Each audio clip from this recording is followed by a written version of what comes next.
Right.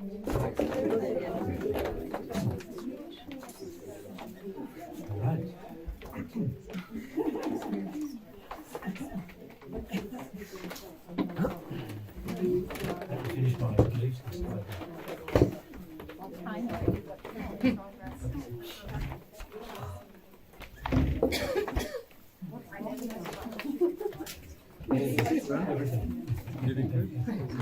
Feeling good.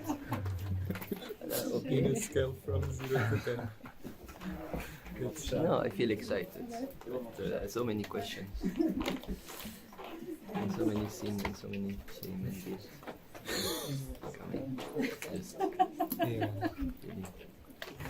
Yeah. So. Okay. All right, some good questions asked out there while we were having a chat. I'm just debating with myself as to whether I should pursue them further or not. Jesus, can you tilt a little bit the board? Yeah, thank you. Too much reflection. Yeah, a lot of reflection of this, yeah.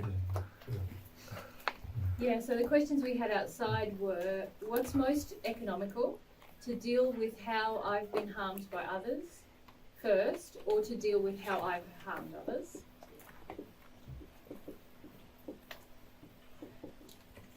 Or if you want to put it another way, is it more economical to deal with my trauma first, or deal with my sin towards others?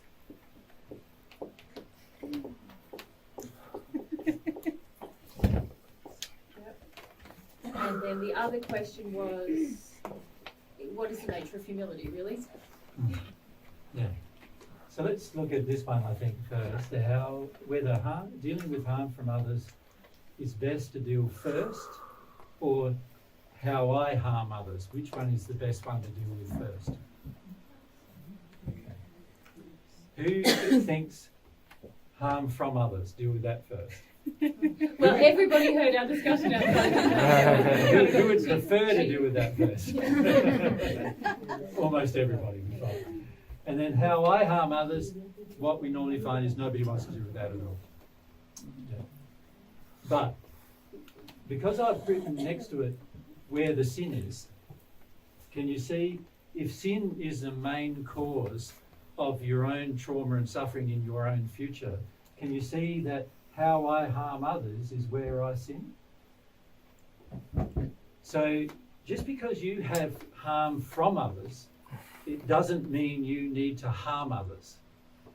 The choice to harm others is taken because you want to harm others, not because you have been harmed. Right? So how I harm others is definitely the best thing to deal with first. It's also the most difficult thing to deal with first. Because most people feel like, I would like to deal with how others have hurt me. And in fact, we become so selfish in our day-to-day life generally that all we ever look at is how somebody else hurts me. We never look at how we are hurting other people. So the answer to that question is quite clear. Deal with your sin first. That's what's going to make you a happier person. Deal with your sin first. You see, when you deal with your sin, attached to your sin is guilt. The law, God's law, demands that you feel guilty when you sin. So all of your internal guilt and all of your internal shame and feelings like that, all of your guilt feelings come from the fact that there has been sin that you're not recognizing as sin. And that's your own pain and suffering is frequently caused because of your own sin. So now trauma, usually it's happened during childhood. Sometimes it happens as an adult. In the Western world, not very often, but in some cases it does. You know, like if a man goes off to war, for example, he might be sinning by harming others, but he also might have people harming him, so he will have some trauma as a result of that. Does that make sense to you? So you can say as an adult, a man who goes to war, he's got a choice. He's making a choice, isn't he, to harm others by going to war. He's also making a choice that he might also himself experience harm from others. right?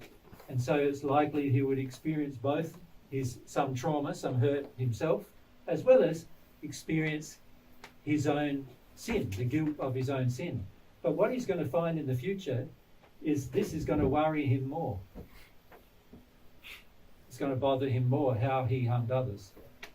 And eventually that's what happens. We've talked to many, like millions of people who have been involved in wars over the years, and they always eventually get to the point where their own sin is what they worry about more. They recognise that others harmed them, but that's in comparison to their own sin, it feels like minor. Because actually, when others harm you, it is visited upon them, their soul, not yours in terms of the guilt. It's visited on their soul, not you. When you harm others, it's visited on your soul. The guilt is visited on you. So it's always better to deal with how you harm others. Unfortunately, the general idea that most people have is almost the opposite to that. They sort of go, when it comes to love, the very last thing most people look at is generally how they loved others. When it comes to love, most people feel firstly how others are not loving them. Right? And that's a major problem that all of humanity really faces. Alex, you want to ask something about it? Yeah. Yep. We just pass the mic straight back. Don't have to get up, really just pass it back.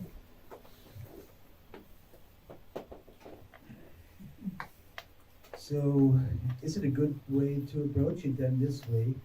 To see if I really if I know the harm I do, the sin I have, to really feel if I'm ready to repent, and see if I don't want to do that, and then work with it until I want to do it. Well, I know that's what you're trying to do, but it's not very effective, is it? Okay. No. So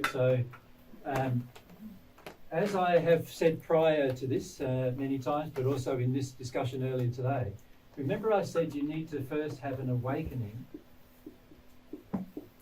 before anything else can begin. So Mary did list to you some of the things that were involved in an awakening earlier today when we talked about repentance and then getting forgiven by God for something. And if you remember, the very first part of the awakening process is that you actually see and you actually believe you are sinning. So the biggest problem we see that most people have in terms of solving their sin is even when they're told they're sinning, they don't believe you. They don't believe the thing they're being told about is a sin in their feelings. So in your thoughts, you might, see the problem with your thoughts is this: we can reason with you on a topic. So let's say, in your case, treatment of women. Let's reason with you on the topic. We can reason with you that you want power over women. We can reason with you that you really want to dominate their thoughts and their actions. You want to be the ruler of your castle, shall we call it, which is really just your home, right? And you want the woman to basically fundamentally agree with you on every subject. You've also, from your childhood, we can reason with you that, can you see with your relationship with your mother, she liked giving you that feeling that, you were the king you're the prince of the mansion sort of thing, right? So she liked to give you that feeling, and that's why you have the feeling. Now we can reason with you about all of those things. And internally, even though the reasoning may be logical, it may make a lot of sense, it may be quite, it's not presented in an unloving manner to you, in the sense we're not yelling at you and calling you names and berating you while we're telling you these things. So even though it's presented in a loving way and also very logical and very sound in its argumentation, that doesn't mean your feelings agree. You see? And for the awakening to sin to occur, it has to happen in your feelings. It can't happen in your mind. I can feel that it didn't happen. Yeah. Yeah. That's right. So it doesn't Yeah. matter what we have said to you about your relationship with women at this stage. And so I'm picking a personal thing with Alex because we've had conversations in private, and also we've known him for longer than we've known many of you. So I'm just saying this, it's a good example to give. And that's the only reason why I'm saying it. I'm not saying it to embarrass Alex either. In this case, it's just to give you an example. We've had these conversations, and Alex has engaged with his mind these conversations. He's trying to think about the logic of it and everything else, and he's trying to work it all out and reason it all out, and he's looking for extra logical argumentation coming from us. And because he knows we care about him and we care about his life and his future, he's quite open to listening to us at different times about these matters. And so, you know, we have these conversations. But in the heart, the feeling is none of it's right. Really like that? Do you feel it like this? You Yeah. said that. Yeah, solid. None of that's right. My feelings are telling me, no, the problem is the girl's not giving me what I should be getting. The problem is the girl doesn't love me. The problem is, you know, it's not my problem, it's the girl's problem. I'm expecting a whole heap of things from my partner, you know. I'm not overbearing, I'm not demanding, I'm cool, I'm a nice guy. You know, don't tell me that I'm these other things. This is what's going on in the heart, you see. In the feelings are saying completely the opposite. Even though you want to try to grasp with your mind that how to deal with it all, you know relationships you're having are getting destroyed through something going on, but you're not certain what that is. Half of you inside is saying it's the woman's fault that this is happening, not mine, and not due to my overbearing nature, let's call it, with women. And so the problem that everybody faces when it comes to sin is the awakening must happen as an emotional process, not as an intellectual one. And the more detuned I am from my emotions, the less chance there is for the awakening to occur in my heart. I'm going to try to attempt the awakening in my mind, and not only that, I'm also going to try to act better. You know, with my mind, I'm going to go, well, I can see, you know, they did have a point there, you know, that if Mary's got desires and I'm suppressing her desires by saying, oh, you sure you want to do that? You know, really want to do that? I think that's a silly idea. Or you don't love me. Or you don't love me if you do that, or whatever.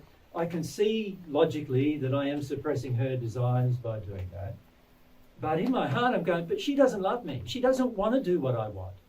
See, my mum taught me that a woman should do what I want. So I'm going, that's my definition of love. And so I'm going, in my feelings, I'm going, I can see what you're saying about this overbearing thing, but actually, if she really loved me, she'd want to do what I want.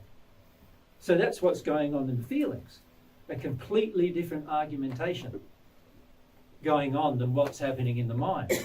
And if you're not careful in that state, you can separate your entire life from your soul by acting in harmony with your mind, or attempting to, while at the same time not dealing with the emotion that's actually existing in the feelings, in the soul.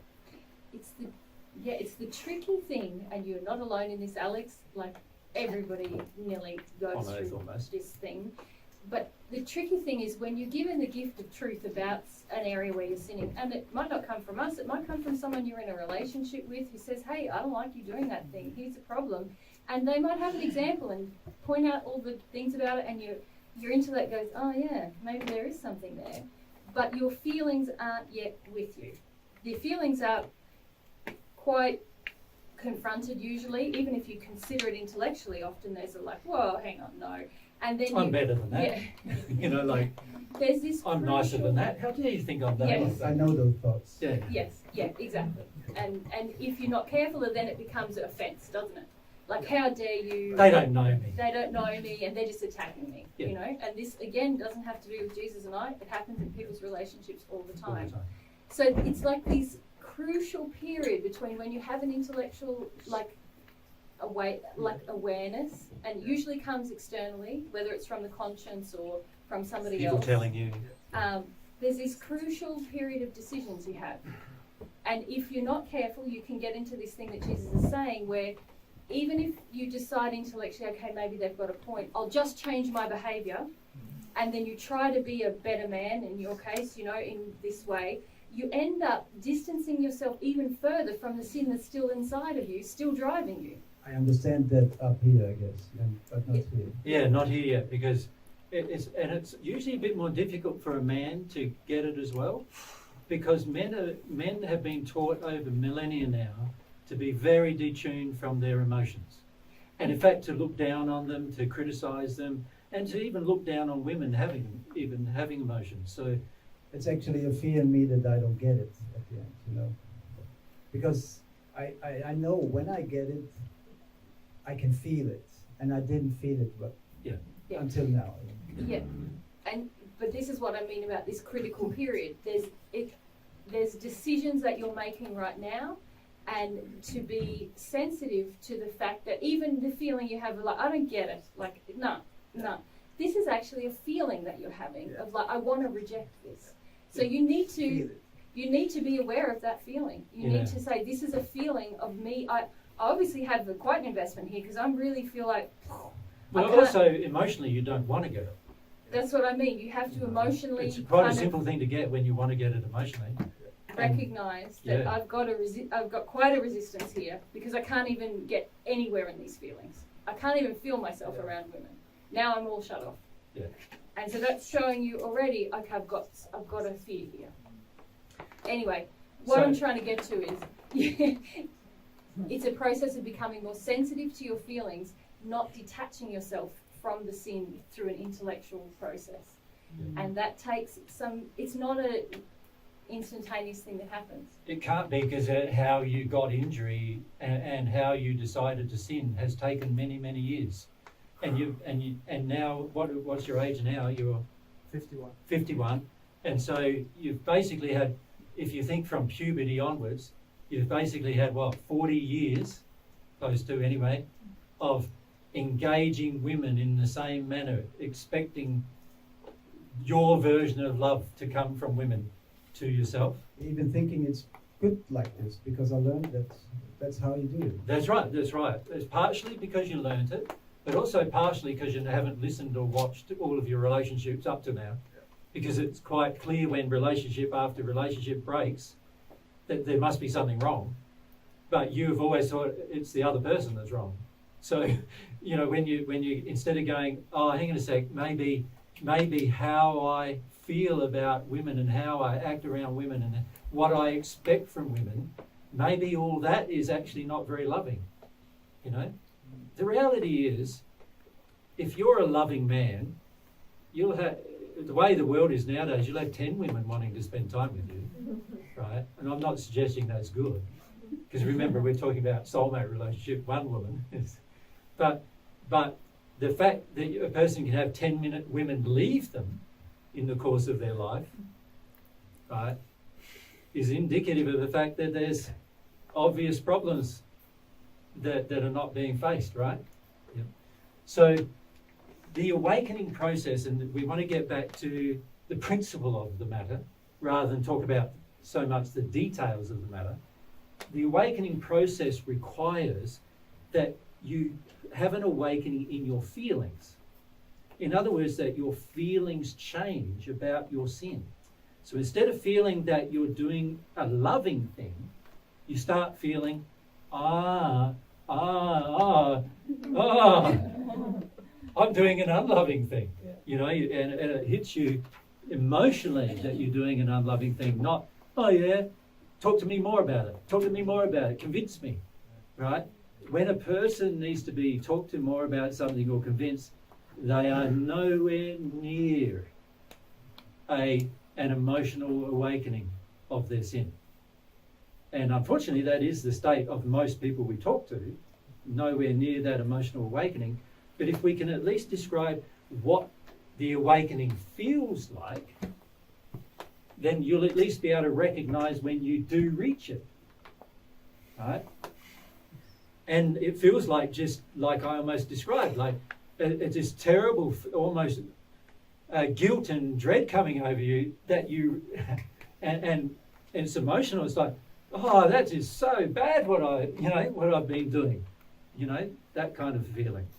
I had the week ago when I was at home and Olga left, and the feeling came up, she has to come home, and I was really surprised about those thoughts within me. Yeah, the whole reason why you're here, in fact, is to control Olga, but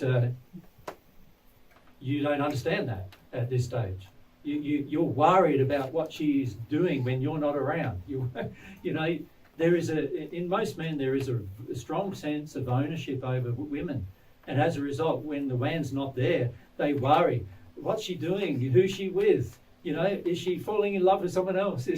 All sorts of things start coming up as to in most guys, and so they feel like they then need to gain control of that by, seeing what they're doing and going to where they are and seeing what they're doing and all those kind of things, rather than having any level of emotional realization by going, it's this feeling actually, this feeling that I got to be there, that is actually a part of the level of control I have over her, like the desire to control her. So it's not driven by a love of being with her. It's driven by a fear of what she is going to be doing when you're not there, and that's a completely different thing. Like, I love being with Mary, I enjoy her company, but I'm not, when Mary off with friends, even if she's off doing things with male friends, sometimes Mary in the God's way is just only working with other men. Like, I don't have to be there. If I have a feeling of ownership, I will have to be there. I will have to be. What's she doing now? Who she is ready with now? What's happening? Ring her up, check her up. How are you going? When you're coming home? When's my dinner? Extension of that, right? But it's sort of like, that's what will happen if I have that sort of feeling of ownership. And for most men, they've been taught to have that feeling right from early ages, way before they even became intellectually aware. So there's an emotion coming out of their mothers generally, and also their fathers. It says, from the father, it says, you are man, so you are more important than the woman in the family. That's how the Islamic faith and the Christian faith got developed. That's why there's nearly 4 billion people on this planet who believe in those two faiths, because it all is about patriarchy, control. Do you know what I mean? And that's why 4 billion people on the planet, half of which are women, by the way, who believe in patriarchy as well, like who believe that this kind of domination is sexy and appealing and safe. And the problem is that these teachings that are obviously false when you look at it from an equality perspective, have pervaded society for thousands of years now. The Islamic faith began about 600 after my time, and the Christian faith began about 200 after my time, and both faiths have a heavy emphasis on male domination in the family, right? So that's indicative of the fact that the whole of society would easily accept a religious teaching that teaches domination of the woman, right? And so most men on this earth have the problem, and most men don't realise how extreme the problem is. Yep. And it is something that's going to have to be addressed if you really want to have a happy relationship with your partner. Thank you very much. Yeah. So if we get back to this awakening though, does everyone understand that it's an emotional feeling that you're awakening to? It's not like, I'm working it out, reasoning on the matter, and then I worked out, yes, it was a sin. It's not like that. It's like you might have gone through all that intellectually, but none of that is the awakening. The awakening is where you actually feel the power of it, and you feel the power of the damage of what you've done. I was telling someone about this the other day, where we're very communicative with each other. G's is a pretty developed guy. Often he will point out something to me, a sin I have, especially when we first met, long before I'm awakened to it. I've come to feel that as a gift, that he can see things in me. And often we'll talk about it or what have you. But then when I awaken to the sin, that's when I feel this feeling like I have to come to him and say, babe, there's this thing I've been doing, and I know you know, but really, like, if you were a regular guy, I would have to come clean right now, you know, that this is a problem. But that's what awakening to the sin feels like. You feel like, no, I've done wrong. I am in the wrong here. And you don't feel like you want to hide that anymore. You don't feel like you want to justify it anymore. Or fight about it. Fight about it. You want to say, no, I get it. Wow, that's me. I'm doing the thing. So that's what awakening to sin feels like. It feels like there's no more blame or obscuring what's happening. I feel it as a felt sense. Yeah, so that once you have the feeling that is awakening you to the sin, it's very hard after that to continue it. Does that make sense? So a good sign as to whether you have had the awakening is whether you continue the same behaviour or not. Right?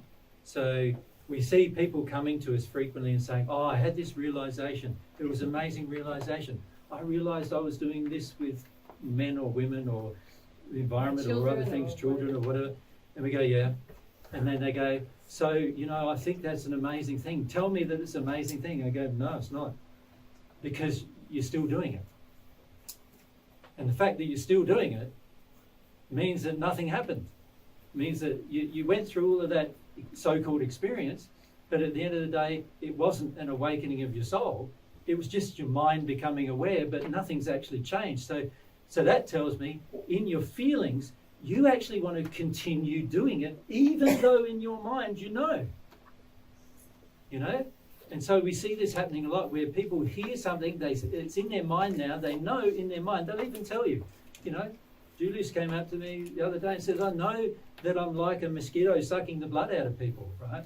And then also, the very next day, you suck blood out of people.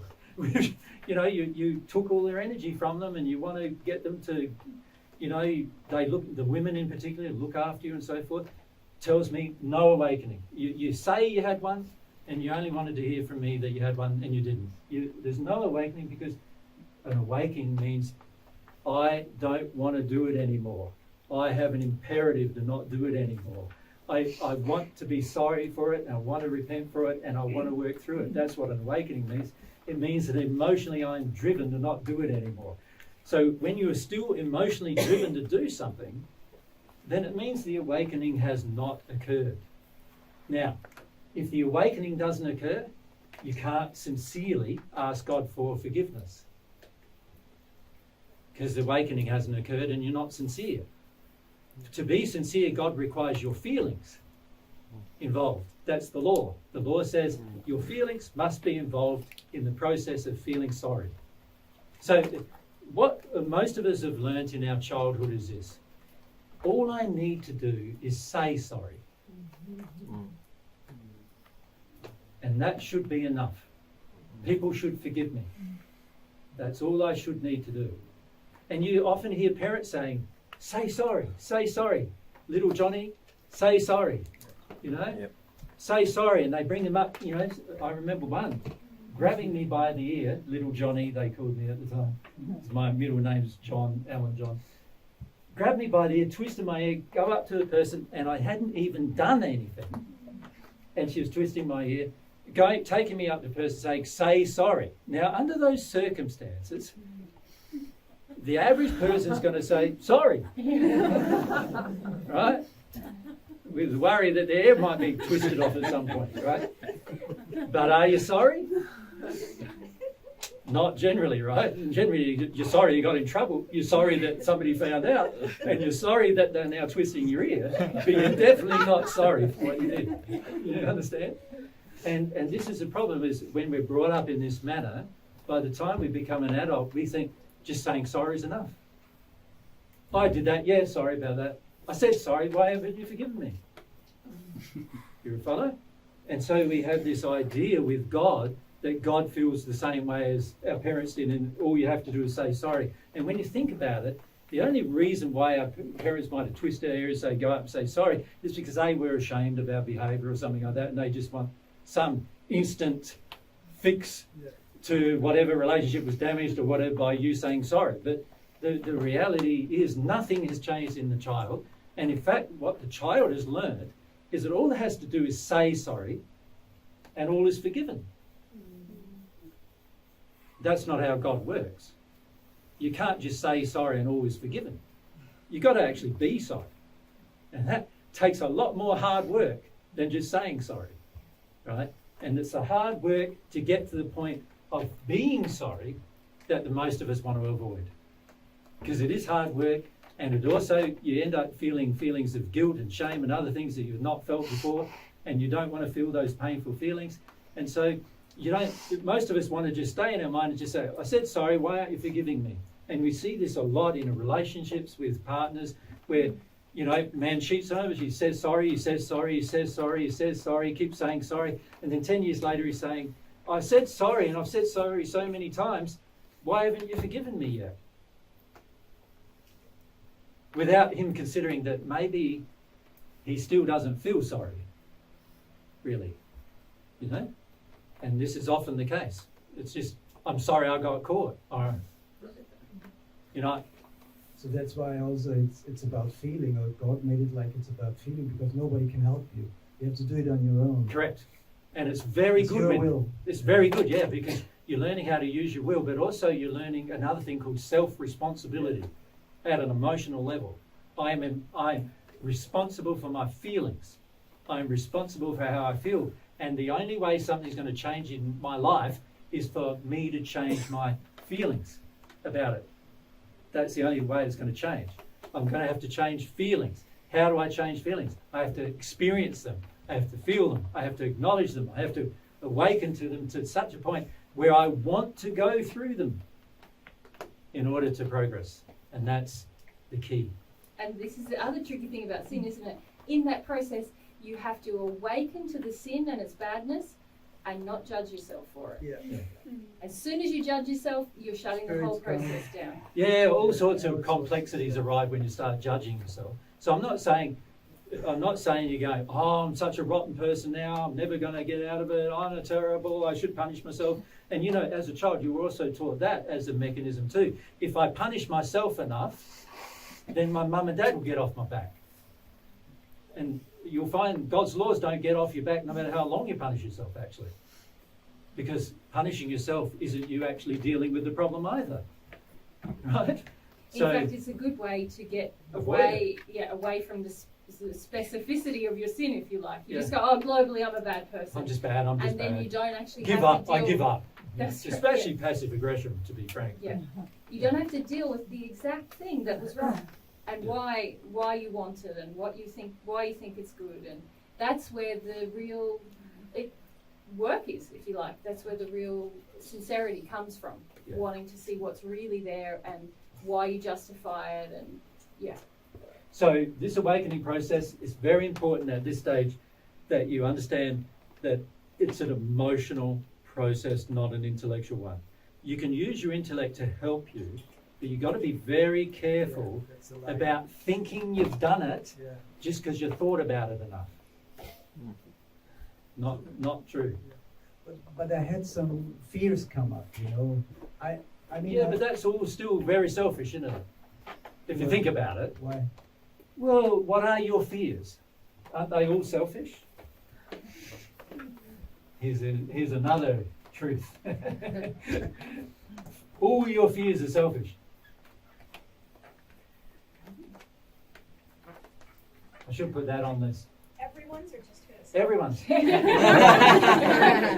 Just Alex. There's one more. Just Alex. Every fear you have is selfish, right? It's selfish because it revolves around you. It revolves around what you are afraid of, what you feel, what you are trying to prevent actually as feelings inside of you, in fact. So every fear you construct, if we look at the dynamics of constructing a fear. Can I just qualify there? That was a joke. Which was? Everybody's, the thing about Alex's, because that's the only thing that's on the recording. didn't Somebody want to hear asked, it, so- somebody asked, is it just his fears that are selfish or all about? Yeah. And So for the sake of the recording, yeah. I sarcastically said it's just Alex, no. but hopefully you got that was in jest. Everybody's fears. Everybody's, yeah. So when we have large amounts of grief, or grief we don't understand, or grief we feel we're not allowed to feel, or grief we feel we're going to be punished for, or grief that we have just because of bad things happening that we didn't really want happening, all sorts of kinds of grief we have accumulated generally as an adult through our childhood life. When we have grief, we build up this the feeling of our grief to such a point that we want to create fear as a way of suppressing our grief. So fear is a method, it's a selfish method to suppress your grief. That's its goal. Its goal is to make you get away from your bad feelings. So you say you're afraid of it, afraid of the feeling. I'm afraid of this, I'm afraid of that. And you start creating fears. Now, fears are actual emotions, but you create these things when you're young. So sort of like when Dad, let's say, smacked me, belted me, punished me for speaking up, I now have a feeling in me that if I speak up, I will be punished. If I speak the truth, I will be punished. Because he did punish me. So I have a feeling now he will punish me. That's my grief. And now I tell myself, I'm afraid to speak up. That's what I have with you. Yeah, well, you know, this is the relationship with your dad, right? Yeah. Yeah. So afraid to speak up. Now the fear has been constructed to avoid the grief. So you're basically saying, you're basically telling yourself with your fear saying, you don't have to speak up. God's laws are unfair. You shouldn't have to speak up, is really what the fear is saying, right? False, of course. God expects you to speak up whether you might get punished or not. God expects you to speak up whether there's violence or not. That's what I do. That's what anybody who's learnt God's truth will do. That's what you will do when you learn God's truth too. But in order to do that, you're going to have to feel the grief associated with speaking up with your dad. And you're going to have to work your way through some of that, right? But you spoke up with your dad, got hammered, got punished, and so now you're telling yourself, I don't have to feel that grief because I'm afraid to speak up. And that's enough justification for me to be untruthful, to be lacking in transparency. It's enough justification. Now, if it's not enough, when somebody says, Alex, you're afraid of speaking up, and you say, yeah, and I should be. It's really what you're saying, right? Yeah, and I should be. So really what that is creating, in fact, is a layer of rage above the fear, isn't it? So whenever somebody says you should speak up, you go, no, I shouldn't. I'm afraid. But really you're saying, pee off, get lost. I should be allowed to get away with not speaking up. Don't you know? In my childhood, my dad belted me for speaking up. And so what? If you had felt the grief, you would see the truth that you should always speak up. It's always better if you speak up than not, right? You'd see that. But the fear is saying, I am justified in not having to deal with this emotion, this grief that I have. I'm convinced that I don't have to do it, right? And then, of course, this constant fear, most men in particular go, and women too. Women handle fear very poorly generally. And so most men and women go, how do I, this fear bothers me a lot. How do I keep it under wraps? Keep it under control? Keep it suppressed? Oh, I know what I'll do.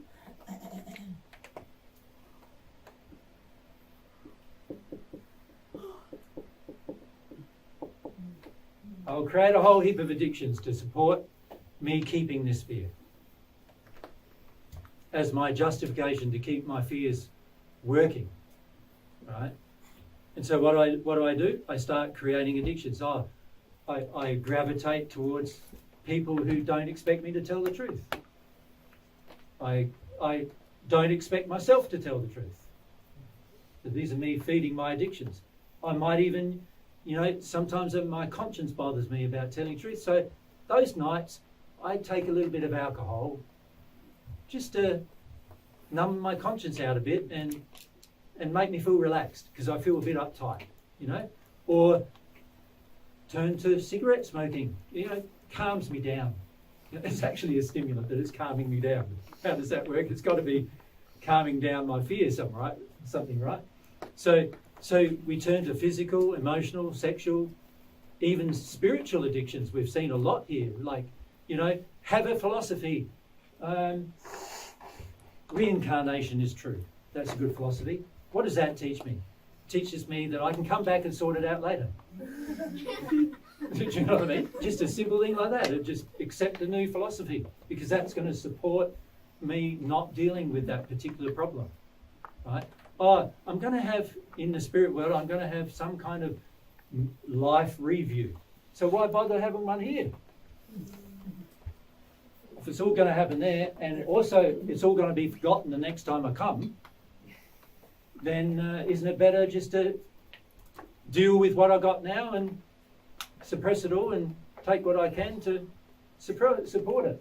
Or what about I'm in fear and I find psychedelic mushrooms calm me down. So in other words, I'm now churning to substances that drug my state in order to avoid it. Or I get so afraid and I feel so angry all the time and I feel I need to suppress my anger so much, I start getting depressed. So what do? I go along to a doctor and say, I'm depressed all the time. And he says, no worries, here's an antidepressant.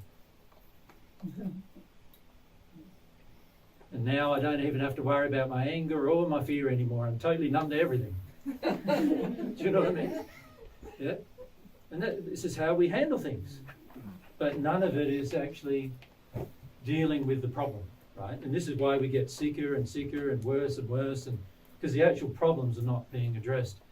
So when we want to avoid the grief, we have a layer of fear on top of it all. And when we don't want to acknowledge our fear, there's going to be addictions and rage when the addictions are not met. Yeah. And the way we have to undo it all, well, we can acknowledge our fears, can't we? We can be truthful about our real fears, but that's going to require some sensitivity emotionally. It's going to require me being transparent and open to the people around me, and maybe I don't want to do that. It's going to require acknowledging to myself that I'm not as strong as I think I am, and most of us don't want to admit that. It's going to, we're not strong because we're unable to cope with emotion. That's why we're not strong, really. But most of us think strength is suppression of emotion. So we have to admit a lot of things to us in order to get to the point where the actual awakening process about this fear, which is the sin, is actually there. And most of us don't get that far. In regards to this sin I have, Yep. I feel like a little boy inside. Well, you are. You're acting as you're being taught by your mother and your father. You've been acting, but you've got to be careful with this because then you could say, oh, that's all their fault. No, you're an adult male, 51. Didn't you say? 51 years old. How dare you keep blaming other people for 51 years? It wouldn't help me if I do that, That's right. It doesn't help you, doesn't deal with the problem, and also doesn't fix the relationship. Yeah. All it does is assign blame to somebody else who, what, are they alive or dead? Alex, your parents? They're alive. They're alive, yeah. So what do you go? Round them up. You did this and you did that to me. And that's going to help that relationship too, isn't it? No. No, it's not going to, is it? You got to learn how to own your own stuff. Everybody does. And if your mum asks, then you might sit down with her and say, but actually running around there and telling her, well, that's a very unloving thing. She's not asking. Right? So there's a whole heap of things we do to avoid this stuff. And the only thing I was suspicious last week was because I didn't feel any grief. And I know if I feel grief, I I understand the whole process I just made, and I didn't. Yeah. I didn't understand what just happened. Yeah. I thought I felt something, I had a process, but I No, didn't. what you felt was the tantrum of facing your fear. Okay. And what you did was, That wasn't, yeah, okay. what the I action you understand. took was, Yeah. I was away, I gotta go where she is. Okay. That's the action taken in the avoidance. So It takes you back up to that addiction level. if I was always- older, I would have felt impressed by your action, oppressed by your action. I always think about it like this, you know, it's almost like your grief is in the center of the circle. And you do have fears that you've taken on and that you believe are real, and then you have addictions you're using to cover that whole inner process. But if it you must like. be said that most of your fears are choices. Yeah. And also most of your addictions are choices. In general, you mean? And your rage is also a choice. But you can't actually access any grief if you're still actively in addiction.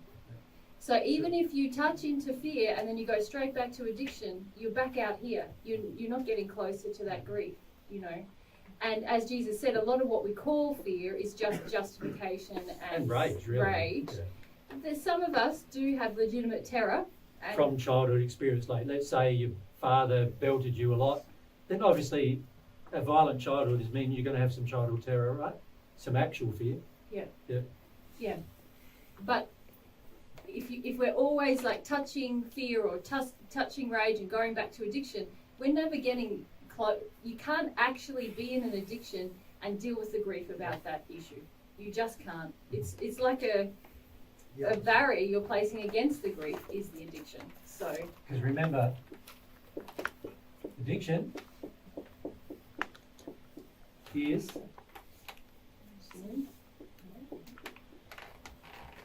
fear is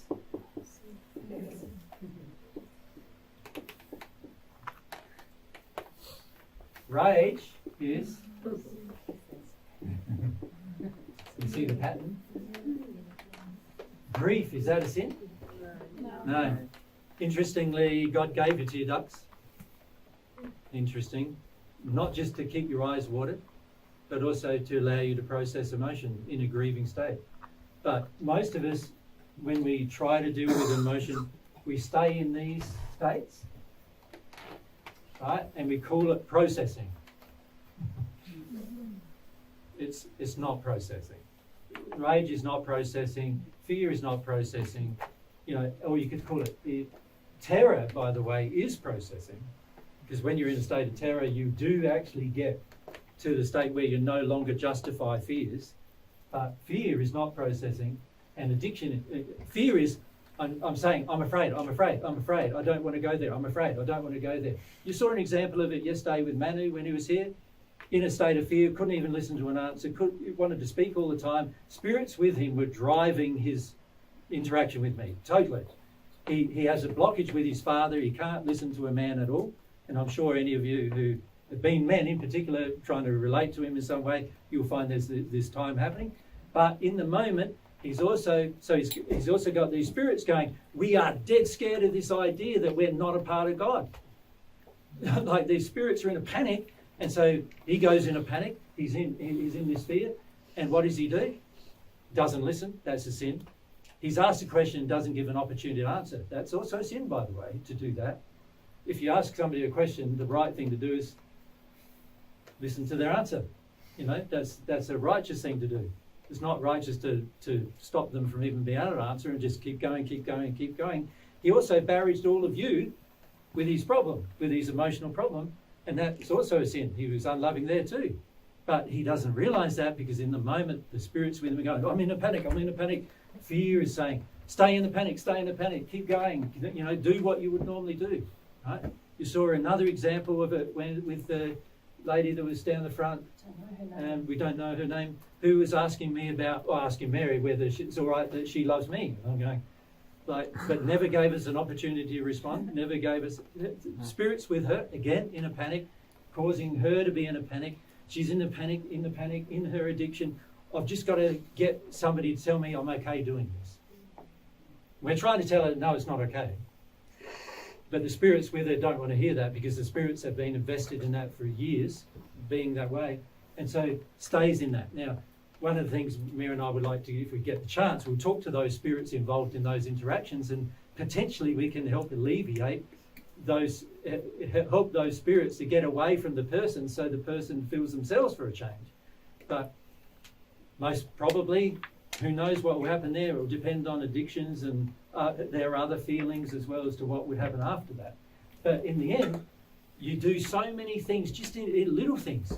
Sin, when you say little, sins, committing sins all the time, thinking that, oh, I'm justified because my addiction wasn't met. I'm justified because I am afraid. I'm justified now, and so I feel like, I want to get, enraged with the world. And none of it is dealing with a cause of a problem. And also, all of it is further sin. So the best thing would do after your feedback to create the will to be really loving on an emotional level, and check if it's just intellectual or emotional. You're not going to be able to be loving unless you awaken to sin. So you've got to want, at the moment, there's not a high motivation to feel the sin that's in you. Or to feel the addictions or the fears or the rage. Or that whole process that you're engaging to avoid the sin, there's not a high motivation to find it. So That's what you need to work on. that's what you need to work on. You would need to work on getting to the awakening. Getting to the point of awakening. That's And what needs to be you done. know, to do that, you're going to have to avoid self-attack and judgment, but also want to see where you're harming others. Also be compassionate with yourself, but not justify what you're doing. It's So pretty tricky. You it's- need a lot of integrity to do this. Yeah. Yep. A lot of Yeah. integrity. But it's can be done. Yeah. Yeah. It's very rewarding to do it, actually. Yeah. Yvette? When you say that rage is a sin, is it still a sin if you're having an interaction with somebody, you're rageful, and you go elsewhere? You are on the boxing bag, for example. You're processing your rage. Yep. Well, now you owning might it not more. hit grief, let's say, because you're a bit resistant. Are you still sinning in Yep. that place? The reason why, if you look at rage, let's say I go and punch a bag, Mhm. but I never get below it, right? Why am I punching the bag? What's my purpose of punching it? So it's like, I've got to let out all this bottled up anger. I've got to let it out somewhere. Don't want to hit Mary. So go outside, kick the boxing bag, bang the boxing bag, like whatever. So I do that, but I don't get anything below it. What's happened? Why did I do that? What was my purpose? So I'd get my addiction of my anger into something else and not feel the fear. No, what does anger give you? What- Power. Power. Power. Gives you a sense Power. of power. Okay. So your aim is to get power over your grief, over your fears. That's the purpose of anger. So I go out, kick the bag, bang, bash the bag. If I don't understand, right, that my goal is to get power over my grief by doing this, then you can see that straight away expressing it is of no benefit to me at all. And in fact, it's supporting my concept that getting power over grief is a good thing. So it's that, even though I might not now be damaging Andy or kids or whatever, I'm still damaging my own self-concept. I'm still sinning against my soul. So it's still a sin because my soul wants to let out the grief, and I'm saying, no, suppress it with power, with rage. You follow? Yeah. So I am still sinning because I'm still suppressing it. I'm still trying to control it. I'm still trying to get control of the fear and the grief that's under the fear. I'm still trying to gain some control. In addition, most of the time when we're in a rage, it's because my addiction wasn't back. So basically when I go out and punch the bag and say, I'm really just having a tantrum about my addiction not getting met. Now, with a child, bringing up a child, because you brought up 3 now, right? So you know that whenever a child goes into a tantrum, do you get much sense out of them after that? Do they become more loving in their tantrum? Definitely not, do they? No. Like they become far more unloving in their tantrum, don't they? They'll hit you, punch you, they'll kick and scream, and they'll make the whole world know that they are avoiding their grief, right? And so this is the purpose of the rage, is to gain some power over it all. And may I add, like, say I land in Yvette's life, I'll switch bodies with you, right? Tomorrow. I've been landing in this, or you are in a situation where you've got a lot of relationships, close relationships. You've got 3 kids and a husband you're living with. Yep. Now, where you are in your progression, like everyone in this room, you've got some addictions. You've also got some equality in these relationships. Some of it you've set up, some of it you've accepted. There's ways that you're being harmed, but also ways that you're demanding things of other people. And to sort all that out is going to take sensitivity, isn't it? It's going to take some consideration. You're going to have to feel yourself. You're going to have interactions, reflect, have some grief, have some fears maybe. Mm-hmm. But if I just, it's all happening and I'm like, ugh, I'm just angry, and I just go and punch a bag. What have I avoided? I've avoided all these difficult conversations. I've avoided all this sensitivity to myself and the people around me, and what do they really feel and what do I really feel? I know from my own experience, sometimes rage has been a way to almost detune further. It's a response to my overwhelm, if you like. Everything feels complicated. I just don't feel loved. I don't know if that's because my addiction isn't being met or other people are demanding, and the work is figuring all that out and being sensitive to all of that and being compassionate with yourself and everyone around you as you do that, because you're not going to get it tomorrow. But often my rage was a way to just avoid that whole sensitive, sometimes it feels scary and vulnerable and sometimes it feels sad process of sorting out the relationships around you and yourself, and primarily yourself, but that will have an effect on the relationships around you. Okay. Yeah. Because sometimes I hit the bag and then I can cry afterwards, but other times I won't be able to. So in that case, is it better to stop it and? Well, the reason why you first need to hit the bag, in other words, have the tantrum, before you can cry, there's a reason. So there's a justified reason going on. I have justification to be angry about this. Yeah. That needs to be addressed. If you don't address that, you'll keep needing to be angry before you get sad. So you can say the anger is like a layer on top of your sadness, preventing a full expression of your sadness. Does that make sense? So you're never going to get to the bottom of your sadness doing this. At the end of the day, it needs to change, and you need to get to the stage where you no longer go into rage and you just straight away go into sadness. Yeah. Right? It can help if you, in that process of hitting the bag, emotionally realize your demand. Because every time you're angry, you have a demand. Whether it's demand not to feel grief, demand someone meet my addiction. So in other words, Mary's saying, you see your addiction. Yes. Yeah. If in that process that connects you to that, that's helpful, isn't it? Helpful, Yeah. but not the solution. You still got to do the work on the demand. It's like what Nettie shared last weekend. He had to come to the point where he realised, and I recognise this in my own journey as well, where you realise every time I'm angry, I'm just demanding something from my environment change, rather than feel what I feel. And rather than me change. Yeah. Or me change something. I'm trying to force change externally rather than me have to make changes. In my own Frequently what we want is everyone around us to make changes without us even telling them they need to. Without us even informing them that the reason why we feel they need to.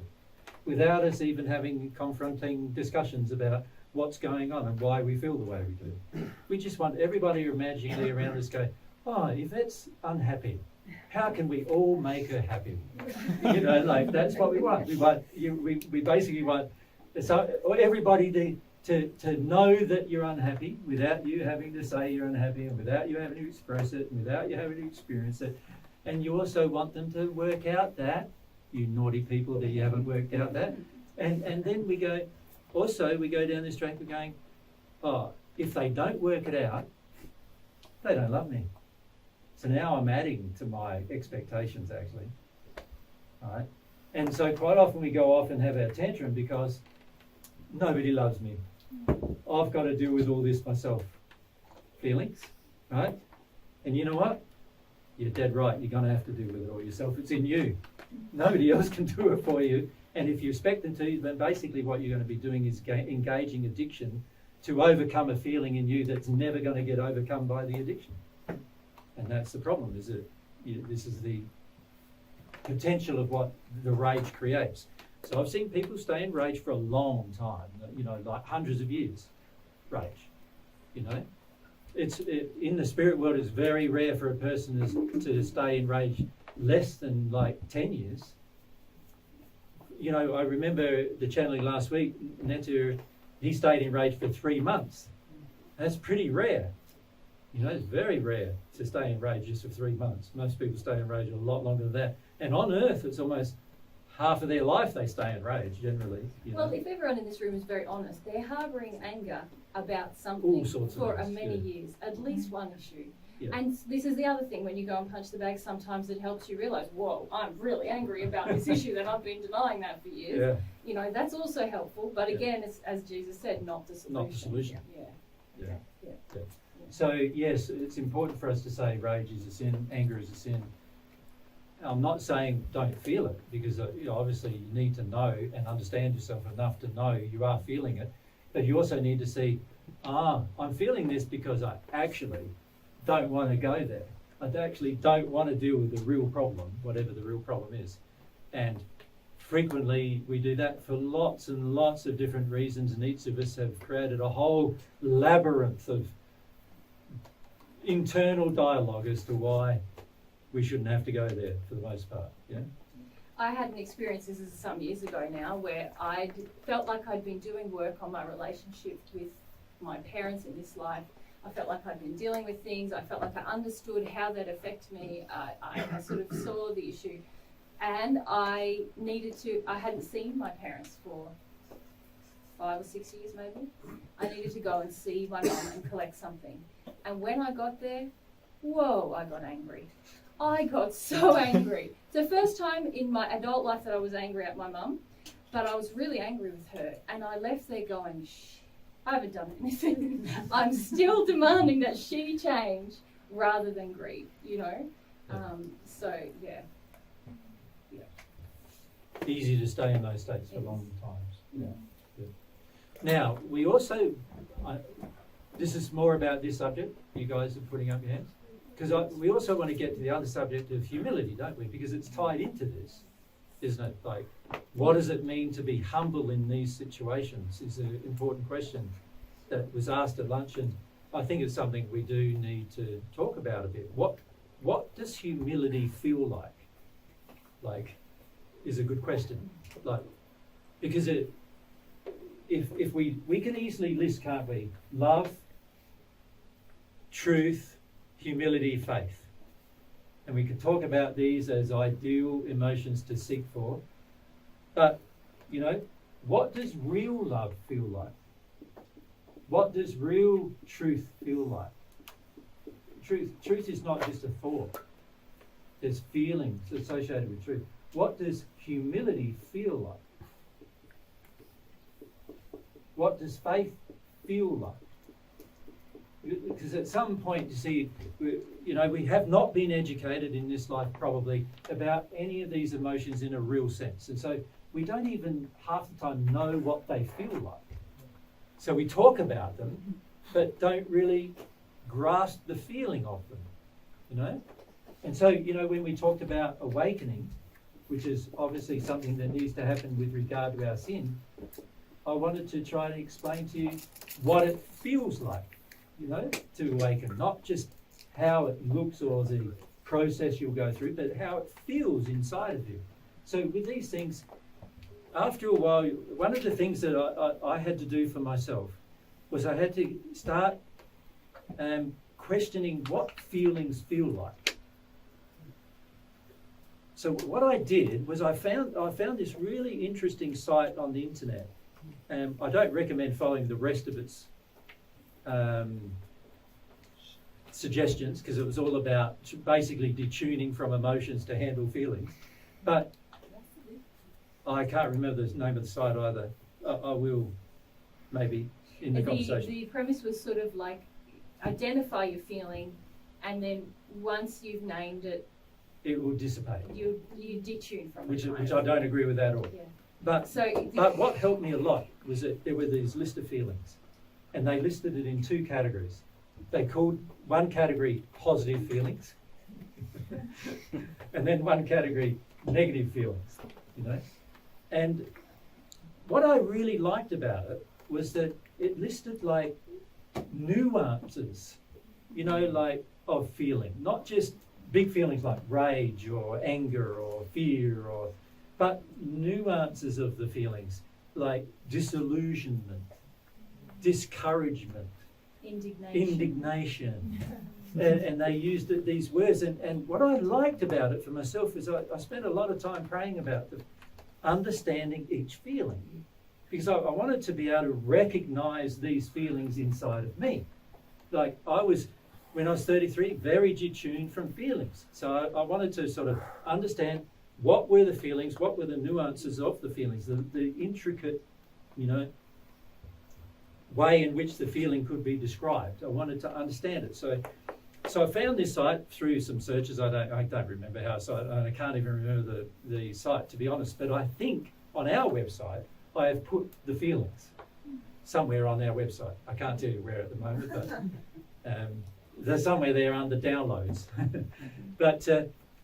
But it's once I got that page of positive feelings, negative feelings, I spent a lot of time just trying to connect with what the word meant, and also I'd read the dictionary, like what the dictionary meaning of that word was, and then what I tried to do is could I feel that in me, like that feeling, like, you know. So let's look at the word like disillusionment. Interesting word, right?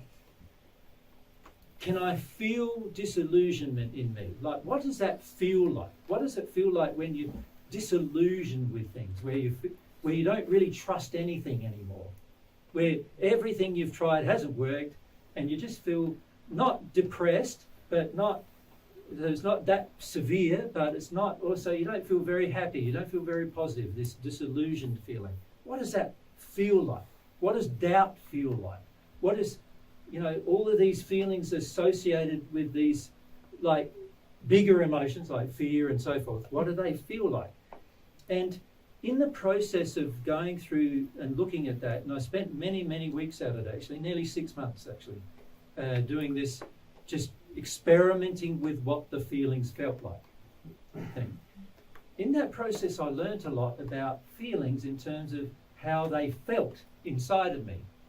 So instead of them being like an intellectual word, they became a real substance to me, these feelings. And in identifying the feelings, it helped me greatly to see how like some feelings were masking things, like helping me get control of other deeper feelings which were more severe. So like I recognized after a while that a lot of my fear was actually masking my terrors and my grief that I didn't want to feel. And I started understanding how even just a feeling of doubt helped me avoid other deeper emotions. Like it helped me stop taking action and making decisions. Right? So what I decided to do was I decided to pray about these feelings and attempt through that process to feel them myself, so that I could understand when I had them. Because before then, if somebody asked me like, how do you feel? I go, I don't know. I think I'm happy. You know. Oh yeah, I feel calm enough. You know. By that stage, I've been talking in front of, you know, a lot of my early years up until 33, like I was speaking in front of 10,000 people quite regularly. And quite often I would be absolutely like terrified, you know, speaking in front of that many people. But I would suppress it all and go, oh yeah, that went fine. I think that went fine anyway. That type of thing. I was so totally detuned from every feeling, And so it took me time, and I had to do it myself, because it's no good somebody coming along and saying, oh, what you're feeling now is, disillusionment. What you're feeling now is doubt. Because I needed to know what I was feeling. When you're told it from somebody else, just like I've told Alex this thing today, the trouble is, how does that help you? It's sort of like, well, I still can't feel it. So, how does that help me? So I had to educate, I took action to educate myself about feelings. Now, of course, after a while, I realized this is education that should be happening when we're 6 or 7, people should be teaching you about feelings and what happens with feelings and how they feel. But of course, I realize that doesn't happen on earth yet. It'd be nice when there's some school that does it, but there's no one yet that do it that I've ever seen. But I also realized this is where my education was lacking in this life. My education was lacking in the field of understanding emotion. So what I would recommend as a practical thing for all of you to do is to find that list of feelings, wherever that is, or a list of feelings. And from memory, these lists had positive and negative, and there were about 60 or 70 positive emotions and 60 or 70 negative ones from memory. And allow yourself to ponder and think about and pray about what these feelings feel like, so that you understand your own feelings. Right?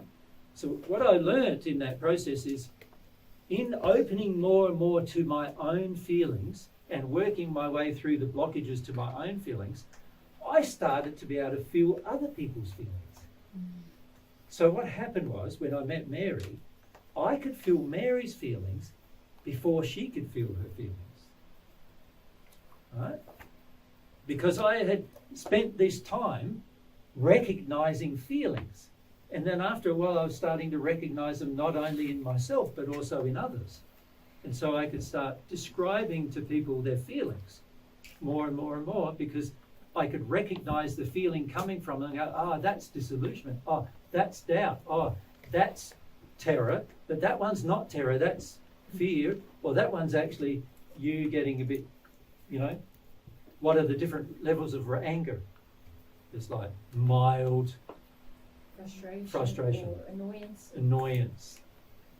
What you're feeling is annoyance or mild frustration, or then it generally goes bigger, doesn't it? Mild frustration, really frustration, till you get to sort of boiling over point. Well, that's like rage, So and then there's even in the emotional list, they had things like numb, completely numb. You start to realize what's going on. The beauty of doing that is not only do you get to know your own feelings now, but you also become sensitive to others' feelings. And the joy of life is actually interacting with people's feelings. And that's the joy of life. We could say, because really what you're describing is the process of developing humility, aren't you? But when you're in that space of feeling your feelings, and you want your feelings, you can feel other people's feelings, but you have no desire to alter those feelings. You have no pressure on them to alter their feelings. You have no demands on them. No pressure even to tell them what their feelings are. Yeah. If you decide to do that, that's a gift, but you don't feel like you're doing it well, you only do that when they ask. You're not doing it to get something from them. Yeah. You don't need feelings from other people. So the question was about, what does humility feel like? This is a part of it. This is a part of it. Yeah. So a part of humility is understanding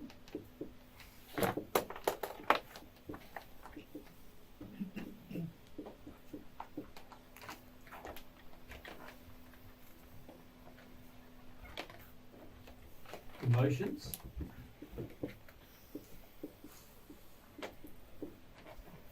experiencing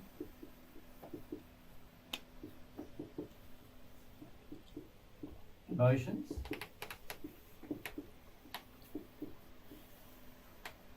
you can see the difference between those two things. One is you sort of get it, the other one is you actually have it for yourself. right? So you want to be able to understand emotions and experience them. You want to do that whether they are positive or negative, what you view as, and we can say positive, you feel them as nice, you feel them as good, or negative is you feel them as pain, you feel them as suffering. You want to do it whether it's that or that, because the secret to humility is being soft to every emotion, not just the ones you're comfortable with, right? Because you want to get comfortable with every emotion. That's the goal. You want to get comfortable with terror. You want to get comfortable with fear. You want to get comfortable with understanding and feeling every emotion. Because like if someone's projecting rage at you and they're yelling and screaming at you, how do you stay calm in that situation if you don't understand rage? If you actually understand it and you've been able to experience your own, you'll be able to sit there and go, there they go. Free will being exercised in such a sinful manner, but there they go. Isn't it? You've got to admire it. You know, you do.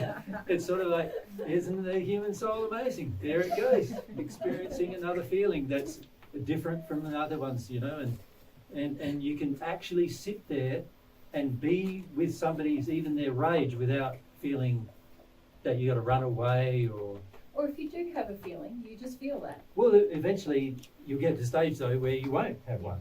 You know? But when we're learning But humility. when you're learning, of course, yeah, of course. So it also is understanding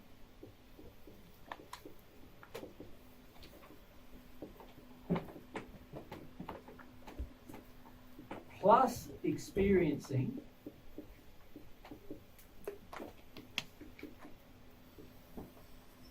as an emotion your relative position. What does that mean? I haven't finished the sentence yet. Sorry. Your relative position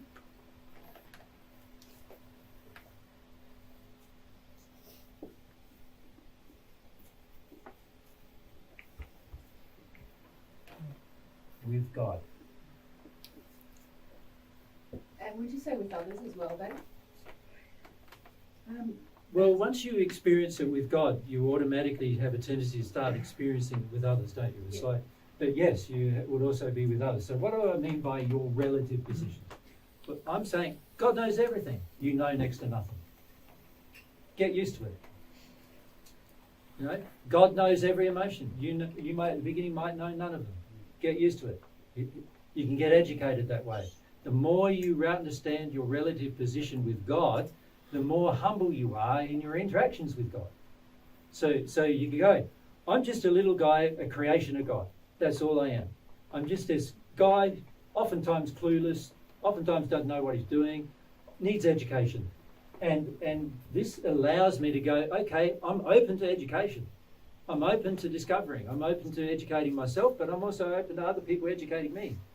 I'm open to these things because I understand my relative position with God. God knows I need more education. If I want to approach God in terms of understanding God more, I need more of God's education, right? So that my relative position with God is very important for me to understand. Now, of course, when I do that, I will also see that my relative position with all of you is that we're equals. I'm not better than you, but I'm also not worse than you. We're equals from God's perspective. So whenever I put myself down in front of you, I'm not treating myself as your equal. Whenever I accept your, emotionally accept, of course, I don't have to say anything to you, but if I emotionally accept your condescension, then I'm putting myself as lower than you. That means I don't believe we're equal. I don't feel we're equal, right? If I'm humble, I will start to feel we're equal. I would feel that, you know, the condescension. A lot of you have been dishing it out to me at different times this last 2 weeks, right? And particularly at the beginning when we start conversations, that's generally the case. Or particularly when I just write a list of beliefs up that are confronting yours. It's like condescension, central. Condescension. He doesn't know what he's talking about. Why would he know anything about that? You know, all that kind of stuff. All the thing. He's a bit of an idiot thinking that kind of thing, right? So I can feel all of that, but I don't have to let it in me, right? I don't have to feel that it's real, that it means anything, that it means I'm worthless. I don't have to do that. When I first started teaching, I used to do that. I used to go away, cry for a couple of days from every group, pretty much, because I was upset about how they treated me all the time. So, we go around doing this for free, and sometimes, for the first 5 years, not a single person gave me a single donation for doing it. Right? How do you think I felt every time? It's like, go away going, well, obviously nobody valued it enough to even know I'm doing it for free, but obviously I've got costs, I've got to drive there, I've got to get there, but nobody wanted to help me out with any of it. It's sort of like, then I had to realise, people don't even know the value of this, of what we're sharing with them. I had to come to that understanding and go through the emotion of it. But me staying humble helped me do that. It helped me go, it's okay. You want to treat me badly, well, that's okay. I'm not going to take it on, though. I'm not going to believe what you're saying to me is true. Right? The only time I accept something as a truth is when somebody I know who's more loving than me tells me a truth. That's when I accept the truth. I'd suggest you do the same, but it's up to you, of course. So these things are a part of developing humility. Humility is a state of being that allows you to absorb more information without resistance. It's not without discernment. No. There's a high level Or of assessment, or any of that. Yeah. So does everyone understand the distinction there?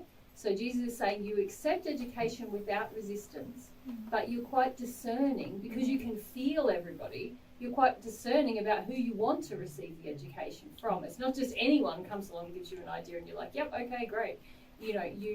Because you're feeling, you can feel, this person has a loving intention. For me. Or for everyone. Or for everyone. Really, it needs to be. I think I want to then listen. I want to absorb what they have to say. But it's more than that too, isn't it? Because as a child, if you think about a child comes up and says, Dad, how does the sun work? Let's say. They see it every day. Of course, they're going to ask sooner or later how it works. What do? And the child is so interested in knowing the truth that he first thinks, well, I've seen the sun for how many? By this stage, it might be 5 or 6, right? I've seen the sun for 4 or 5 years. I want to know how it works. So he's naturally going to go to someone who's older than him, say, how does it work? And then, you know what he finds out most times? That you haven't found out either. Because you at some point in your past probably asked the same question, and then somebody told you shut up. I don't know. Work it out yourself or whatever they told you. Instead of educating you and showing you how it works, if they had the knowledge, or if they don't, referring you to somebody who did.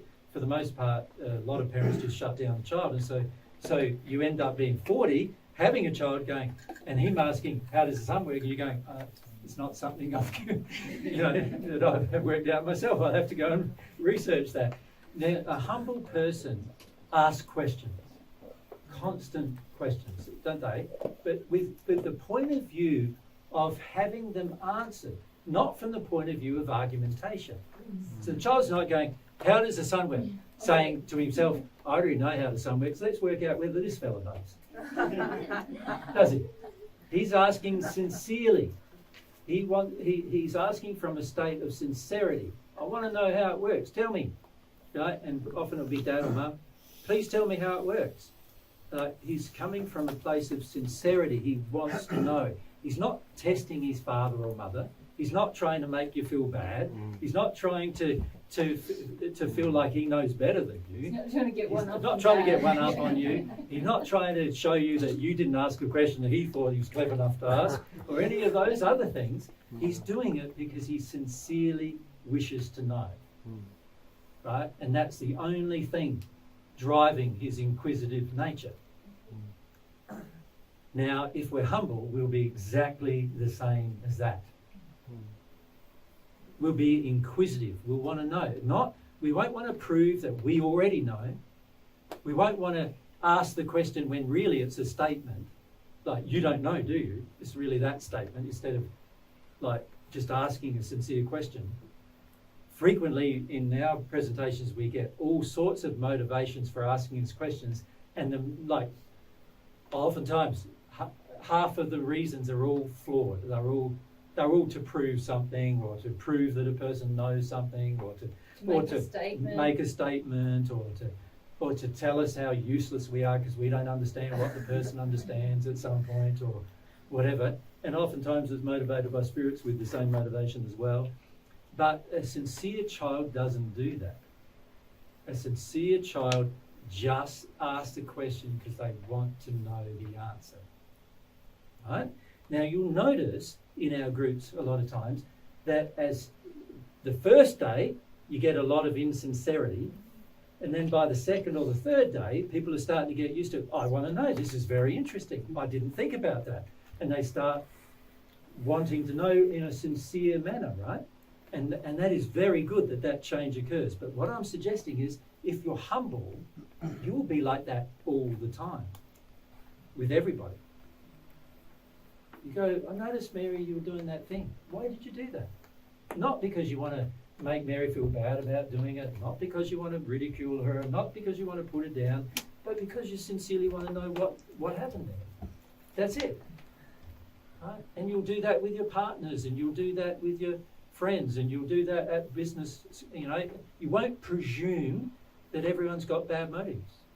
You won't presume through your injury that everybody has an underlying desire to hurt you. You won't presume that they're going to use the information against you. That you won't presume that they're going to respond in a condescending manner to your question, because a child doesn't presume those things.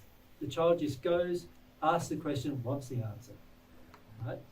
So what I would suggest to you is, if you can develop these qualities of humility, you are going to find not only your life much easier, because you won't have as many conflicts, but also you're going to find that you'll be more open and responsive to any direction God may wish to give you. Because you're like a child when you're approaching God as well. You're like a child asking, what's going on here? I want to know. What's happening there? I want to know. Not for the point of view of scoring points or feeling better than somebody else, but just because you want to know the truth, knowing that it's the truth that sets you free. Because it's only truth that helps you have more freedom. And you know that, so a child knows. If it knows more, understands more about the world it's living in, it's going to be able to interface better with the world. It's going to interface better with nature. It's going to interface better with people if it understands what's happening. Right? We need to have the same approach. That's what humility is. And that's why I said in the first century, unless you become like little children, you cannot enter the kingdom of God. That's what I meant.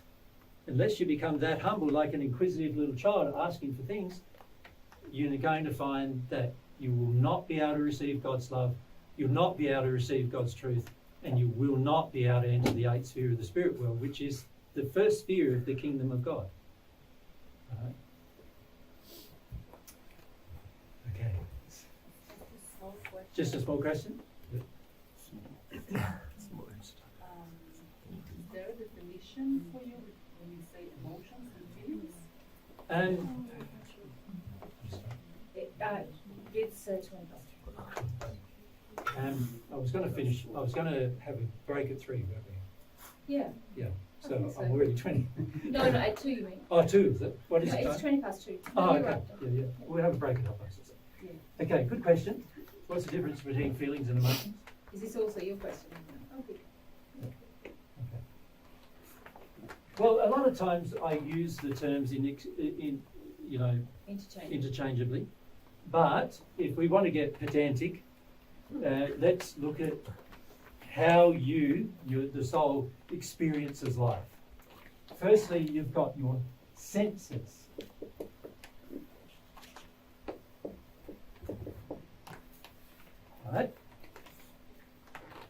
So you could say feeling, touch, is one of those senses, isn't it? So that is a sense. You could say, if we want to define the senses, the average person believes there's 5. You know, what do we call them? Touch, taste, smell, hearing, and seeing. Well, that's our sort of main senses that we recognise. A person who goes one step further might recognise the intellect as a sense in itself, so they might talk about intelligence or as a sense. But most of the time we refer to those 5. Of course, it's not very accurate because actually taste is all about smell. So, and in fact, in your spirit body, the way you taste things is by smelling them. So, you know, some of the senses are sort of what they call senses are mixed up a bit. But senses are one way in which you experience life. So if we talk, here we're talking about how you gather experience in your environment. So let's call that experience, which is what God wanted you to gather by being here. Experiences. So one way is through your sensory apparatus. Now, your physical body has a subset of sensory apparatus that are not the same as your spirit body. So if you look at your bodies, there are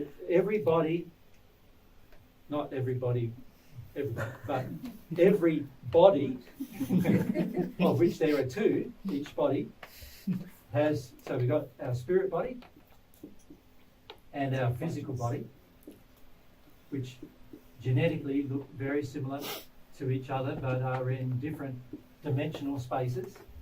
Each body has a group of senses. Now, the physical body has a subset of senses that the spirit body has more of. And also the spirit body's senses are wider in scope of their operation, right? But they're still senses. They still come in. There's physiological and nervous system responses to the process of these senses, and they get all processed in the spirit body's brain and generally sent on to the soul. So when you have a physical body sense, somebody touched you, there's actually a lot going on. Somebody touches you, it registers in your brain as a touch, right? That brain feeling gets, along with the emotion, actually, gets sent to the spirit body, and the spirit body in its mind assesses it, and then also automatically, without assessment, passes it on to the soul as a soul experience. So the soul remembers it happened, right? And these things are all happening instantly. So part of your experience is your senses. And you could say the sense of touch, or you could say feeling things with your skin and your organs and your muscles are all a part, and also what's going on inside of you with your nervous system and all the other systems, your cardiovascular system and so on, they all combine to form feelings that are sent on to the apparatus of the soul to assess. So they are your senses. These senses help you experience life. Then there's, separate to your senses, responses to your senses, and also things that can cause your senses to respond. And these things I would classify as emotions. So in other words, you have a feeling, and sometimes then it motivates your body to act, and then the body, as a result of that feeling, has a sense that it's active. So an example of that is, I want to go for a bushwalk. That's an emotion. Because I feel that if I go for a bushwalk, I'll get connected to nature and it feels good. So it motivates me to go to the place where I'm going to have a bushwalk, and in the process of the bushwalk, my senses are all happening. And those senses are now interfacing with my emotions, and now I'm having experience that is not just my senses, but it's the senses connected with my emotion. I get to assess everything, right? Then of course there's my intellect occurring at the same time. In other words, my intellect is assessing. Now there's two parts of my intellect. There's a part of my intellect that handles my senses, which is automatic, and then there's a part of my intellect that handles my emotions, which are less automatic and more, they're experiential. They happen as time goes by. So these things are all occurring. So when we talk about my emotions, I'm talking specifically about the feelings associated with my emotions. But when I talk about senses, I'm talking about the feelings associated with the senses that exist in my bodies. But they all create an experience which can be loving or unloving. And an example of my senses sensing an unloving experience is someone comes along and punches me in the nose. I get two forms of experience there. I get an emotion from them of rage and anger, right, violence, and I also get the sense of them wanting to do damage to my physical body to the point where I'm in pain. I get both at the same time, right? So that's a part of the experience. You follow?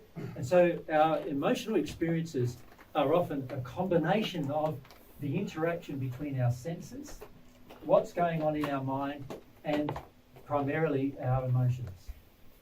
Does that make sense to you? Yeah? So when we speak of going through emotions, they are stored experiences that you haven't felt fully. They are stored experiences. So your soul stores, your half of the soul, stores experiences through this experience that happened as a combination of sensory as well as emotions added to your assessment of what was going on. You could say added to your beliefs. And all of those things are stored in your soul. If they are out of harmony with love, they damage your soul. If they are in harmony with love, they bring joy and happiness to your soul. Make sense? And can we add that the quality of humility enables you to move, if you like, the unloving experiences that have been stored in your soul, to release them so that they're no longer within you. But also the quality of humility allows you to feel the loving experiences as they meant to be felt. So we see a lot of people not being humble to love, for example. They don't even know when they're being loved. You know, a lot of people don't even know when they're receiving a sexual projection from somebody. They don't even know. Which is not love, the sexual projection. Which is not love. So well, it depends where it comes from, doesn't it? If it's a soulmate, it depends whether you wanted it or not, whether it was love. But you can see that the subtotal of the experience can either be stored in the soul, and that's usually what happens when the experience is unloving, in other words, painful. We have a tendency to suppress it and keep it in the soul. And that's what damages our soul. With the loving experiences, we do have more of a tendency just to have them and go, wow, that was a lovely experience. You know, it's a bit like, I suppose if you like a bath or you like a shower, when you have a shower, you go, oh, that's nice, eh? But do you store that experience? The only thing you really store is that you can have a shower again. Because it's nice. Why would you not want to have it again? So we tend to store the hurting, Emotions, yeah, hold a bit closer so you better. so we tend to more store the unpleasant emotions. We do, yeah, because we don't experience them fully in the That- moment. If we experience them fully, We can say that. they You won't wouldn't store them, store yeah. them. Yeah, Yeah. yeah. But unfortunately for most of us, we don't experience them fully, so we store them. So they remain there, they damage the operation of the soul, therefore damage our bodies. But also as a child, you have no chance to feel it fully. Correct, because you're often not given the chance, are you? Yep. So if a child's given the chance to experience an emotion fully, he won't have to experience it later, which is a wonderful thing to know when you're bringing up a child. If you can help a child experience its grief fully, then he won't have to do it again, right? But if you shut it down, the child's going to have to do it again because he's stored it now. He didn't feel it fully. He didn't experience it fully. So the key with all experiences is to have them fully at the time they happen. So they become what we call trauma Or- only because we store them. Correct. Yeah. Correct. Yeah. Now, really what we want to be ending up with is just a memory of them. Because if we could just have a memory of them, we know, oh, shower, nice. Have another one of those. Have a swim, nice. Have another one of those. Oh, get punched in the nose, not very nice. Try to avoid that where possible. You know what I mean? That's, you don't have a worry about it happening because the trauma's not stored, but you know in the future you don't want to do that again. It's kind of funny the way you say it, like, oh, get punched in the nose, not nice, try to avoid it. But some of us live in relationships which is like getting punched in the nose Every day. continually, and we think it's we've got to have more of that because we haven't felt the trauma. And so we get confused about what love is, or how I should treat myself. But isn't it that when we grow up, we actually kind of invent these experiences so we can deal with the trauma? Well, sometimes, but that is quite rare, to be honest. Most people invent experience to avoid the actual trauma and create a different trauma so they don't have to handle the actual one. Yeah, but also I think you mean attract the trauma. Yeah. We attract We do attract we trauma do attract because the relationships. soul attracts what it needs to expose its trauma. God designed the universe called the law of attraction, and the law of cause and effect were created so the soul would attract an experience that triggers the trauma. And that's a purposeful creation of God's to help you release your trauma. But it only works if you're humble. If you're not humble, you just stay there. You just store another thing. You just store more and more stuff. Yeah. You have to feel it as it's happening. Yeah. So the key with humility, you can also see, is to feel things as they happen. There's another aspect of humility, feeling things as they occur. Don't put it off. Don't go, oh, I'm at work, I need to cry, so I'll put it off to tonight. Because you'll find by the time you got to tonight, you can hardly even remember what you wanted to cry about.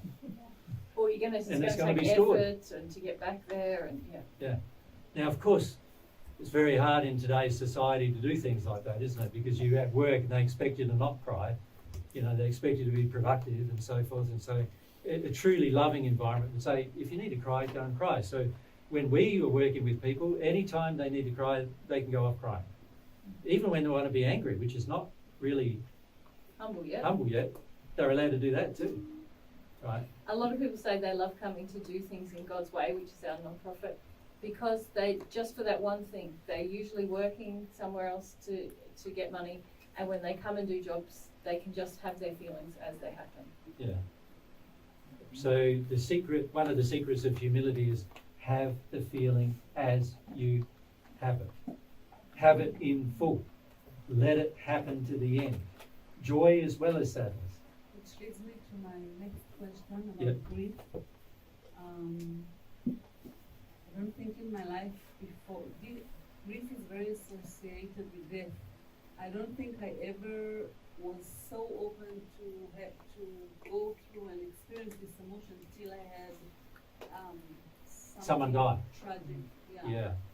And that's true for most people, actually.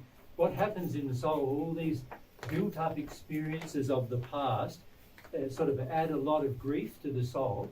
So there's all sorts of childhood experiences and everything that are just adding up. But because we have the belief that we're not allowed to feel anything unless it's major, it has to be major, and then you're allowed. And even then, you're not allowed for too long. Somebody dies, 3 months, and that's about all most people will give you, to feel some grief. And then after that, they're saying, aren't you getting over it yet? So but if it's the death of a child, then you're allowed to be grieving for the next 20 years, right? That society has definitions on how much grief you're allowed to experience and when you're allowed to have it. Yeah?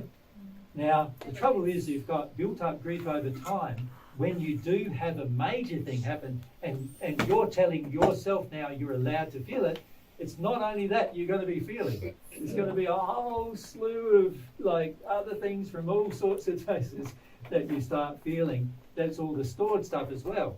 And this is why when people have a major thing like a death, they then feel enabled to feel their grief. And so they go through all sorts of grief, not just about the person dying, but all sorts of stuff from their childhood, and all sorts of things happen. Yeah. There are other types of grief that generally are considered to be okay to feel, such as if you've been sexually abused. The average person in society generally feels that if you've been sexually abused and you're a woman, you're allowed to feel it. If you're a man, not so much. You should be getting over it. But if you're a woman, you're allowed to feel it. So when there's something sexual in nature that occurs abusive to a woman, oftentimes that's when she's allowed to feel a whole series of things, which might not be just about the abuse. It might be all sorts of stuff that she had stored before as well, that all start getting felt under those circumstances. Another time when generally we're allowed to feel some grief is when we have a traumatic experience, like a car accident or or husband or wife leave you, those kind of experiences. Then we're allowed to feel some grief generally, right? But society has some very strict rules about how much grief you're allowed to have, when you're allowed to have it, how you should have it, and also whether the justification for having is great enough to be logical to the other people in society. Grief is something very intimate. Exactly. So in accepting all of these societal definitions, we're actually closing ourselves down to what is inside of ourselves. Yeah? God wants you to have a personal experience of everything, which includes letting go of all of the things that are personally inside of you. And so you've got to create a space inside of your life where you're allowed to do that. But society doesn't get a say. No. Yeah. No. Yeah. So for me, I had to create 5 years life alone, and I lived on a house that I built on the beach, and I spent almost 5 years of that time that I was there. I did go to work occasionally, but I spent all the rest of the time just dealing with grief. And I created that space on purpose because I knew I had a lot to do with, so I needed to deal with it. You guys don't have that much to do with in comparison. You don't have to do so extreme a thing. But I had to. I was pretty shut down and I needed to feel something. Yeah. All right. Can we go behind? Thank you. Yeah, thanks. So like if I'm in a situation, let's say at work, and I have some grief or sadness in me, Yep. and there's no like room to feel it there. Yep. How do I come back to it later? Well, it's a tricky situation, isn't it? Firstly, every time you come back to it later, it's not going to be anywhere near as fulfilling as if you're dealing with it right there. Now, of course, the world probably is not going to let you do that, right? So what I do under those circumstances is I get out my notepad and use my feeling list that I've learnt over time, and I write down all the feelings so that at least I'll have some connection to them when I go away from that space. Does that make sense? Yeah, it makes It's not sense. ideal. It'd be better if you had a job that just allowed you to have a good cry right there and then. But if you don't, then you're better off like taking some notes down and Describing describing as to best yourself. you can to yourself, because Your your feelings. description is going to be the most powerful for you. Yeah, But also, if you had the opportunity to go to the toilet and lock yourself in a stall, Yeah. Have a cry. I did that one time actually. I Yeah. used that opportunity that I could do that. Yeah. yeah. Yeah. yeah. But yeah. So another thing I used to do is just know where my private spaces were around me. So like I used to work as a consultant, computer consultant for companies, and whenever I felt like I needed to feel some grief, I would always make sure that I had a place where I could take my car. I was going to say cars are very good. Cars are very good because Soundproof. you can they're fairly soundproof. You can close the doors, park under a tree somewhere in privacy, and just have a good cry, and nobody would know, right? So yeah, there's ways to construct a life where you, whenever you feel something, you can feel it there and then. But it is difficult. Society will make all sorts of restrictions on you if you allow it to. But there are ways around it too, you know. I actually, in one house I had, it was right near a lot of other houses, so I created a soundproof booth in the middle of my house, which was sound absorbent, so no sound would come out of it, and that's where I went when I had to cry. Built-in cupboards are really Built-in good. cupboards are another one. Yeah, back of wardrobe. Yeah, back of wardrobes. I've done Yeah, processing in yeah, cupboards under the bed. when we're away. There's all sorts of ways around. If you really want to feel, there's lots of I ways. think your first answer was what I needed, because like I feel like most of the time it's just like I'll forget what I should come back to. Yeah, So it makes sense to just like note as much as possible to like be able to connect with it later. so you can reconnect. Yeah, Yeah. it's Yeah. less effective than actually doing it in the moment, but it's better than not noting anything down and then forgetting altogether. It's like threads sometimes, isn't it? And even Yeah. sometimes when I'm crying about something, or I've cried about something, but I know there's more to go, I will write down exactly what I was connecting to, because it helps me, like then when I have more reflective time, or I want to come back, I know I need to come back here. Though those sentence or two sometimes is just enough for me to reconnect with. Oh yeah, there's more for me there. Yeah, yeah. Good question. Yeah. Now, straight in front of you, there was a question, and then here. Oh, I was just very curious, since what I'm getting from my humble understanding from everything you've shared is that God's children, including myself, can be a little bit unruly. Yep. So, and you guys are trying to, lay down some parenting advice here. Yes. So, It's exactly what we're trying to do, actually. Yeah. we haven't spoken about the laws, Yeah. and my father's a cop. Yep. And laws, Laws, I yeah. like it's like rules, I like laws. father's a cop. Do so you like do you laws? like them or not like I them? think you've been pretty much rebelling I against think them. you're pretty right? bad. Yeah. Well, anyway, I didn't grow up with them, so, but, anyway, I just always liked laws and order. And Well, I this just is- like the idea of, like you said, like, there's sexual laws, there's emotional laws, you Yep. talked about, Yep. emotional laws. Spiritual laws. Yeah. And I would love if Jesus could get into that, a little bit. Because it Yeah. seems like if I know about the laws, I can get almost like a map of understanding of myself. That's true. Of course, the discussion of law can become very complicated very quickly, and if you stay in your head about it, you can get very complicated about trying to obey these laws with your mind rather than actually being a feeling that you want to obey them. So you've got to be very careful of that, because obviously the law measures the feelings, not your mind.